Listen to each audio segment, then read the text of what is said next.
गांव का नाम था पीपलपुर और यहाँ की सबसे बड़ी खासियत थी इसके अजीबोगरीब मौसम। कभी अचानक ओलों की बारिश होती, कभी रंग बिरंगे पत्ते आकाश से गिरते और कभी कभी तो आसमान से गुलाब की पंखुड़ियां बरसती।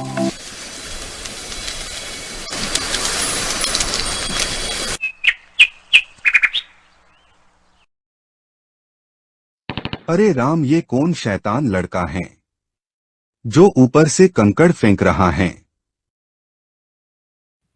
लेकिन जब उन्होंने जमीन पर देखा तो आंखें फटी की फटी रह गई।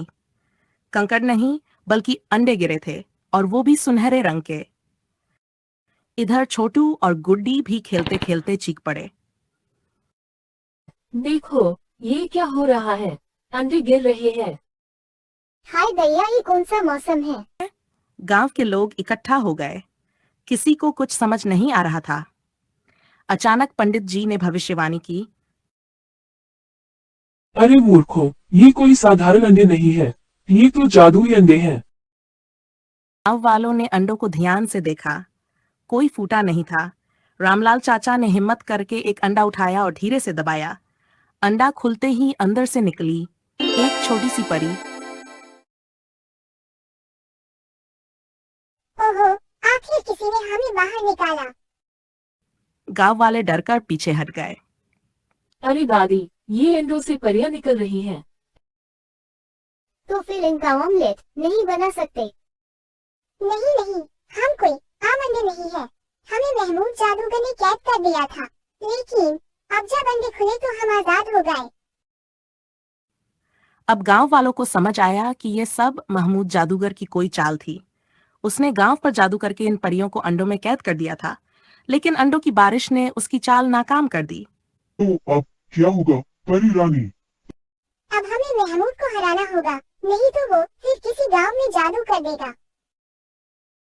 परियां हवा में उड़ गई और गांव वालों को साथ लेकर महमूद के महल तक पहुंची। वहां एक काला जादूगर महमूद हंस रहा था। हाँ हाँ हाँ, तुम सब बेवकूफ हो। अब मैं तुम सबको अंडा बना दूंगा।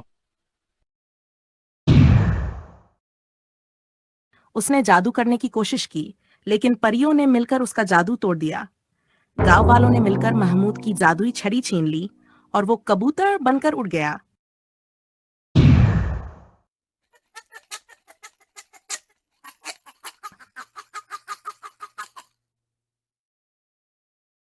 अब से तुम्हारे गांव में सिर्फ खुशहाली की बारिश होगी, कभी फूलों की, कभी मिठाइयों की। गांव वाले झूम उठे और तभी पटपट पर से गुलाब जामुनों की बारिश शुरू हो गई। वाह, आज तो मजा आ गया। गांव वाले खुश हो गए। परियों ने धन्यवाद कहा और उड़कर वापस अपनी दुनिया में चली गईं। और इस तरह पीपलपुर में फिर कभी कोई जादूगर नहीं आया, बस मिठाइयों की बारिश होती रही।